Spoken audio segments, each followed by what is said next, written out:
Hello friends, இன்னைக்கு வந்து சிகப்பரிசி சக்கரை பொங்கல் எப்படி செய்யலாம்னு வந்து பார்க்கலாம்.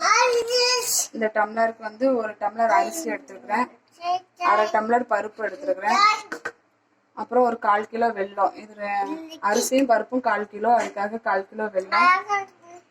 தாளிக்க தேவையானது 2-3 ஏலக்காய் எடுத்துருக்கிறேன், கொஞ்சமாக முந்திரி, கொஞ்சமாக திராட்சை, அப்புறம் தாளிக்க தேவையான நெய்.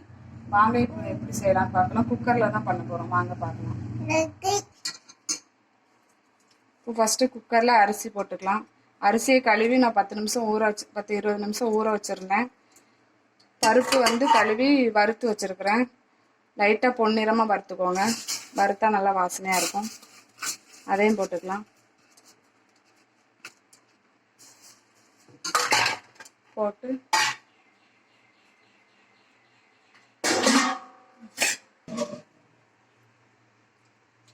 இப்போ ஒரு டம்ளர் அரிசிக்கு வந்து 4 டம்ளர் தண்ணி ஊற்றிருக்கிறேன்.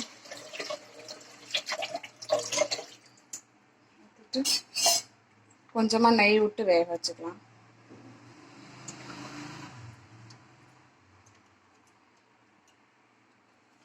சரி வாங்க, குக்கர் போட்டு ஒரு 4 விசில் விட்டுக்கலாம்.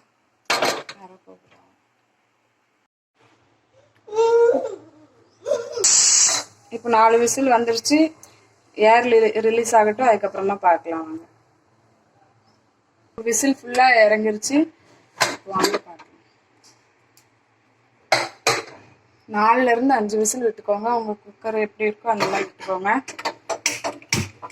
இப்போ வெல்லம் போட்டு கிண்டிக்கலாம். 1/4 கிலோவுக்கு 1/4 கிலோ வெல்லம் எடுத்துருக்கேன். அரிசியும் பருப்பும் சேர்ந்து 1/4 கிலோ.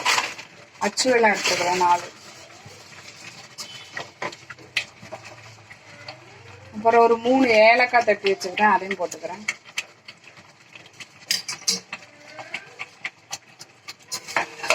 கிண்டிக்கலாம்.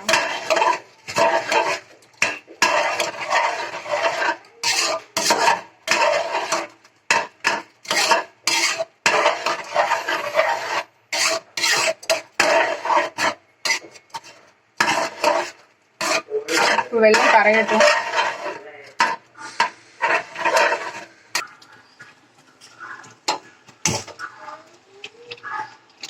முந்திரியும் திராட்சையும் தாளிக்கிறதுக்காக வச்சிருக்கேன். தேவையான அளவு நெய் விட்டுக்கோங்க.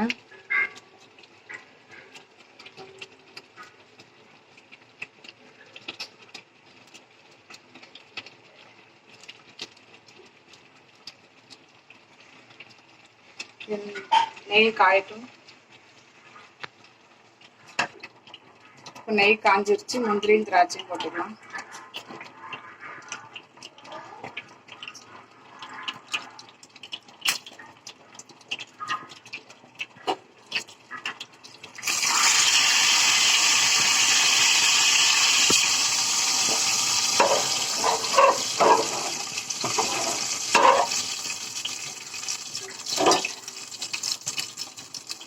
நல்லா முந்திரி பொரிஞ்சிருச்சு, திராட்சை எடுத்துக்கலாம்.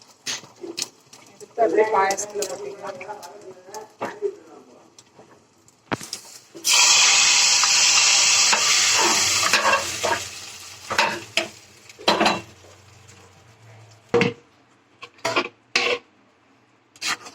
சுவையான நம்ம சிகப்பரிசி பாயசம் ரெடி ஆயிடுச்சு. குயிக்காக குக்கர்லேயே செஞ்சிடலாம். இந்த வீடியோ உங்களுக்கு பிடிச்சிருந்தா லைக் பண்ணுங்கள், கமெண்ட் பண்ணுங்கள், ஷேர் பண்ணுங்கள், மறக்காமல் சப்ஸ்கிரைப் பண்ணுங்கள், பக்கத்தில் உள்ள பெல் பட்டனை கிளிக் பண்ணுங்கள். தேங்க்யூ.